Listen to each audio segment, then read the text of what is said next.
friends, welcome to sharmisamayal. கீழே இருக்கிற subscribe பட்டனை ப்ரெஸ் பண்ணுங்க. வணக்கம் நண்பர்களே, நான் தான் உங்கள் ஷர்மிளா. இன்றைக்கி நம்ம சேனல் உங்கள் எல்லாருக்கும் பிடிச்ச vlog தாங்க. இன்றைக்கி பார்த்தீங்கன்னா மார்னிங் ரொம்ப ஹாப்பியாக குட்டீஸ் ஆன்லைன் கிளாஸ் அட்டென்ட் பண்ணிகிட்டு இருந்தாங்க. இன்றைக்கி அப்பாவோட பர்த்டே. ஸோ அன்றைக்கான vlog தான் உங்களுக்கு நான் அப்படியே ஷேர் பண்ணுறேன். ஆன்லைன் கிளாஸ் பார்த்தீங்கன்னா சின்னவருக்கு போயிட்டுருக்கு, பெரிய ஹோம்ஒர்க் பண்ணிகிட்டு இருந்தார். ஆன்லைன் கிளாஸ் சைட் பை சைடில் போயிட்டுருக்கும் போது பார்த்தீங்கன்னா குக்கிங் வேலையும் நான் கட்டிங் எல்லாம் பண்ணிகிட்டு இருந்தேன். இந்த பக்கம் குட்டி ஹோம்ஒர்க் பண்ணிகிட்டு இருந்தார்ல, நான் அது என்ன பண்ணிட்டு வரேன்னா இப்போல்லாம் ஃபோன் கொடுக்கறது கிடையாது. ஸோ அதை பார்த்து ஒரு நோட்ஸ் எழுதுகிற வேலை பண்ணக்கூடாதுன்றதுக்காக ஒரு நோட்டில் ரஃப்பாக நான் எழுதி கொடுத்துட்றேன். அன்றைக்கி பார்த்து தமிழ் எழுதிட்டுருக்காரு பாருங்கள். முடிஞ்சால் உங்களுக்கு டைம் இருந்தால் குழந்தைங்களுக்கு ஒரு நோட்ஸில் எழுதி கொடுத்துருங்க. பிகாஸ் எனக்கு மொபைலில் கிளாஸ்லேயும் அட்டென்ட் பண்ணிவிட்டு திரும்ப நோட்ஸ் எழுதுறதுக்கும் திரும்ப அதை பார்த்து எழுதுறதுக்கு எனக்கு பெரிய இஷ்டமே இல்லை. ஸோ அதனால தான் இப்படி மாற்றிருக்கேன். டைம் இருந்தால் நீங்கள் ட்ரை பண்ணுங்கள். அப்படி இல்லை நான் ஸ்க்ரீன் மிரரிங் பண்ண பாருங்கள், பெரிய டிவியில் நம்ம காமிக்கிறது அந்த மாதிரி கூட நீங்கள் பண்ணலாம். அப்படி இல்லாத போது நம்ம என்ன பண்ணலாம், குழந்தையோட அந்த கண் பார்வைக்காக நம்ம இந்த மாதிரி பண்ணுறது பெஸ்ட்டு. ஸோ நானும் அந்த மாதிரி பண்ணிட்டு வரேன். ஸோ அப்பா அங்கே அம்மா வீட்டிலேருந்து வரேன்னு சொல்லியிருக்காரு. உங்களுக்கு தெரியும் அம்மா பெங்களூர் போயிருக்காங்கன்ட்டு. ஸோ அவருக்காக ரொம்ப பிடிச்ச மாதிரி காரக்குழம்பு கேட்டிருந்தார். ஸோ ரொம்ப நாள் ஆச்சு காரக்குழம்பு பண்ணி, பூண்டு காரக்குழம்பு மாதிரி பண்ணிகிட்ருக்கேன். அப்படி இதுக்கு மேட்சிங்காக பார்த்தீங்கன்னா ரொம்ப சிம்பிளாக ஜஸ்ட்டு பெப்பர் மட்டும் போட்டு கோவக்காய் ஃப்ரை பண்ணிகிட்ருந்தேன். இது ரொம்ப ஈஸி தாங்க ரெண்டுமே. உங்களுக்கு குழம்பு நிறைய வெரைட்டிஸ் நான் போட்டிருக்கேன். ஸோ ஃபுல் வீடியோ ஒன்றும் பெருசாக போடல. பட் பூண்டு காரக்குழம்புக்கு எப்போயும் பூண்டு நல்லா வதக்கிடுங்க. அதே போல் உங்களுக்கு அந்த புளி தண்ணி நல்லா கொதித்து நல்லா வரணும். திக்காகும் போது குழம்பு உங்களுக்கு நல்லாயிருக்கும், டேஸ்ட்டும் அவசரமாக இருக்கும். உங்களுக்கு ஃபுல் வீடியோ வேணும்னா சொல்லுங்கள், கண்டிப்பாக நான் சீக்கிரமாக போடுறேன். கோவக்காய்க்கு பார்த்தீங்கன்னா மிளகாய்த்தூள் போடலாம், பட் மிளகுத்தூள் ரொம்ப நல்லது. அதை நான் எப்பவுமே இடிச்சிட்டு இந்த மாதிரி ஒரு கல்லில் இடிச்சிட்ட பிறகு அதை சேர்த்துருக்கேன். சூப்பர் டேஸ்ட்டாக இருந்தது. ரெண்டுமே சூப்பர் காம்பினேஷனில். ஸோ லன்ச் பண்ணி முடிக்கிறதுக்கும் அப்பா வரத்துக்கும் கரெக்டாக இருந்தது. ஸோ அப்பா வந்த உடனே எப்போவுமே அவர் பர்த்டே எங்களுதாக இருக்கட்டும் இல்லை அவரோடதாக இருக்கட்டும் எப்போவுமே எங்களுக்கு சாக்லேட்ஸ் கொடுத்துருவார். ஸோ அன்றைக்கி டெய்ரி மில்க் எங்கள் 3 பேருக்கும் வாங்கிட்டு வந்திருந்தாங்க. ஸோ அழகாக டெய்ரி மில்க்லாம் சாப்பிட்டுட்டு இருந்தோம். குழந்தைங்களை அப்பா கீழே கொடுத்துட்டு நான் அப்புறமா கடைக்கு போனேன். ஸோ அவருக்கு ஏதாவது கிஃப்ட் அப்புறமா வீட்டுக்கு தேவையான சில பொருட்கள் வாங்கணுன்ட்டு பாடி சரவணாக்கு போயிருந்தேன். ஸோ அவங்க பசங்களை பார்த்துட்டு இருக்கிறதுலாம் டக்குன்னு கடைக்கு போயிட்டு வந்துடலாம் கிளம்பியாச்சு. ஸோ அப்பாவுக்கு ஷர்ட் நிறைய இருக்குது. ஸோ ஷர்ட் வாங்கலாமா டிஷர்ட் வாங்கலாமான்ட்டு ஒரே கன்ஃபியூஷனில் இருந்தது. எல்லாமே புது மாடல் நல்லா இருந்தது. அதே போல் எல்லாருமே நார்மலாக நிறைய பேர் கடைக்கு வந்திருந்தாங்க. பட் எல்லோரும் மாஸ்க் போட்டிருந்தாங்க. ஸோ நானும் ரொம்ப சேஃபாக தான் போய் பர்ச்சேஸ் பண்ணிகிட்டு இருந்தேன். உள்ளே என்ட்ராகும் போதே பார்த்தீங்கன்னா ஹேண்ட் சானிடைசர் கொடுக்குறாங்க, அப்புறம் நம்மளோட டெம்பரேச்சர் செக் பண்ணுறாங்க, அப்புறமா தான் உள்ளவே அலோவ் பண்ணுறாங்க. ஸோ ஒவ்வொரு செக்ஷன்லையும் பார்த்தீங்கன்னா கூட்டம் கம்மியாக தான் இருந்தது, அவ்வளோ பேர் ஒன்றும் இல்லை. ஸோ நம்மளுக்கு தேவையான பொருட்கள் டக்குன்னு எடுத்துகிட்டு போயிடலான்ட்டு சீக்கிரமான ஷாப்பிங் பண்ணிகிட்டு இருந்தேன். யூஸ்வலாக ஷர்ட்டே போட்டார்ல, ஸோ இந்த வாட்டி டிஷர்ட் போடட்டோமேட்டு நானே சேஞ்ச் பண்ணிட்டேன். பிகாஸ் இன்றைக்கி அவருக்கு 55th பர்த்டே. ஸோ 55 இயர்ஸ் ஆகிட்டே நாங்கள் டிஷர்ட் போட்டு நல்லா தானே அங்கே இருக்கும். ஸோ ஒரு டிஃப்ரெண்ட்டாக ஸ்டைலாக வாங்கலான்ட்டு தேடிட்டு இருந்தேன். ஸோ வீட்டுக்கு தேவையான பொருட்கள்லாம் வாங்கியாச்சு. நெக்ஸ்ட்டு பார்த்தீங்கன்னா கேக் வாங்கணுன்ட்டு தான்.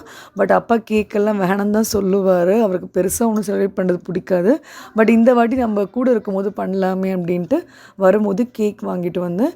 ஸோ இந்த செலிப்ரேஷனுக்கு முன்னாடி போன வீக்கே அம்மாவும் தங்கச்சியும் ஊருக்கு கிளம்புறதுக்கு முன்னாடி எனக்கும் எங்கள் அப்பாவுக்கும் அப்புறம் கேக் கட்டிங்லாம் பண்ணிட்டு தான் போனாங்க.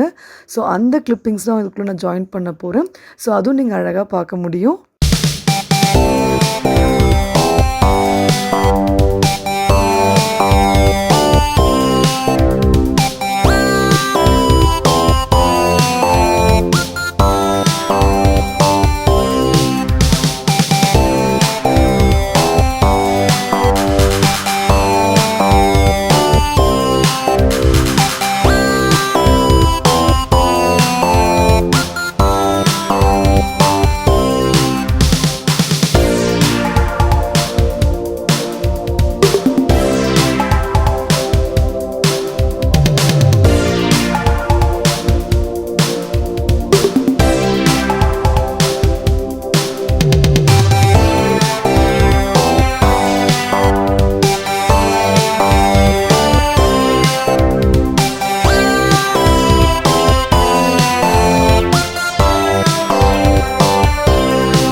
ரொம்ப க்யூட்டான கிஃப்ட்டு பார்த்தீங்கன்னா மாமா பையன் அழகாக ஊர்லேருந்து எனக்காக வாங்கிட்டு வந்திருந்தான்.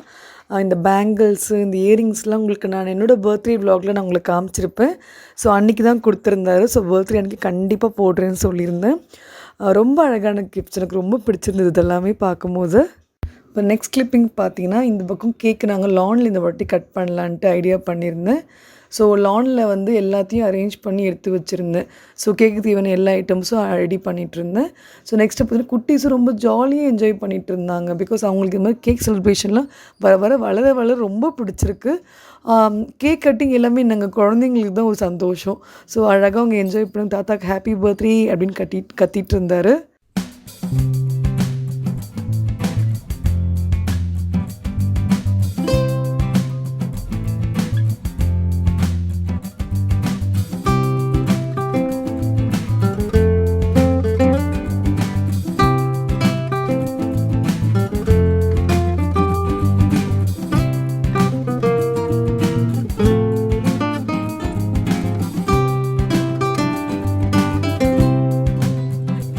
நெக்ஸ்ட்டு நான் வந்து வாங்கிட்டு வந்த கிஃப்ட் பார்த்தீங்கன்னா இந்த டிஷர்ட் தான் அவர் போட்டிருக்காரு பாருங்கள்.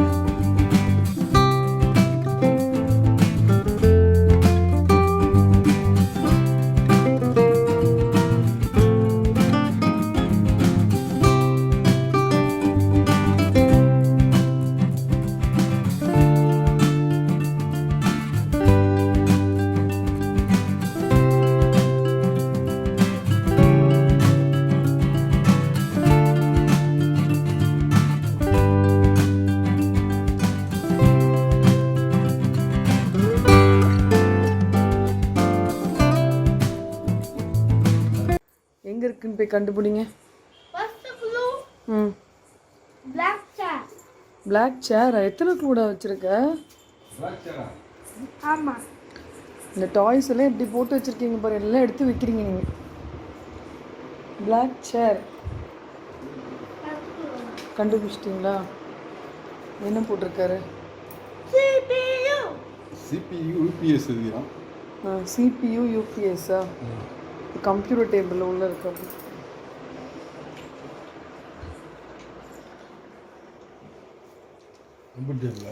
பார்த்தீங்களா? கரெக்டாக எடுத்தாச்சு. புக்ஸ் தான்.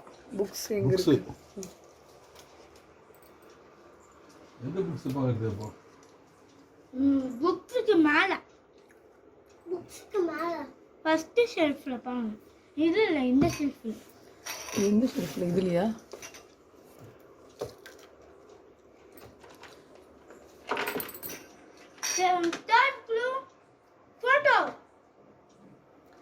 ஃபோட்டோக்கு பின்னாடி என்ன இருக்கா பாருங்க. வச்சிருக்காரு. பட் என்னதான் நம்ம கிஃப்ட்ஸ் பார்த்தீங்கன்னா குழந்தைங்க எழுதி கொடுக்குற மாதிரி பண்ணாமல் இந்த வாட்டி கொஞ்சம் டிஃப்ரெண்ட்டாக உங்களுக்கு வந்து நான் ட்ரெஷர் ஹண்ட் மாதிரி பண்ணுறேன், மம்மி எனக்கு என்னோடய பர்த்டேக்கு பண்ணாங்களே அந்த மாதிரி பண்ணுறேன்ட்டு அங்கங்கே எழுதி வச்சுருந்தாரு. அது ரொம்ப அழகாக வந்து அந்த இடத்துல இந்த இடத்துல புக்ஸில் இருக்குது அப்படி இருக்குன்னா ரொம்ப க்யூட்டாக எழுதி வச்சுருந்தாரு பாருங்கள். அவங்க தாத்தாக்காக அழகாக முன்னாடி ரெடி பண்ணி வச்சுட்டு இருந்தான். எனக்கு ரொம்ப ஹாப்பியாக இருக்குது குழந்தைங்களுக்கு இந்த மாதிரிலாம் செய்கிறதெல்லாம் பார்க்கும்போது. பிகாஸ் நம்ம என்ன தான் கடையில் கிஃப்ட்ஸ்லாம் வாங்கி கொடுத்தோம், கையால் ஒரு சின்ன சின்ன பொருட்கள் பண்ணும்போது அவ்வளோ ஒரு ஹாப்பினஸ்ஸாக இருக்கும். ஸோ அதெல்லாம் அவ்வளோ அழகாக அவங்க பண்ணும்போது ரொம்ப ரொம்ப டிஃப்ரெண்ட்டாக இருந்தது. ஸோ அதான் நீங்கள் இந்த கிளிப்பிங்ஸ் பார்த்துட்ருக்கீங்க. நெக்ஸ்ட்டு பார்த்தீங்கன்னா இந்த மாதிரி சின்ன சின்ன ஐட்டம்ஸ் எல்லாம் ஒரு குட்டி பேக்கில் போட்டிருந்தேன். ஸோ அது சின்ன குட்டியாக சொல்லியிருந்தேன், தாத்தாக்கு பென் வாங்கலாம் மம்மி, அவர் பெரிய ஒரு பர்ஸ் வாங்கலாம் அப்படின்ட்டு இருந்தார். ஸோ ரெண்டுத்தையுமே பர்ஸ் அண்ட் பென் 2 பேருமே ஆசைப்பட்டதுனால அது 2த்தையுமே நான் வாங்கிட்டு வந்து கொடுத்தாச்சு.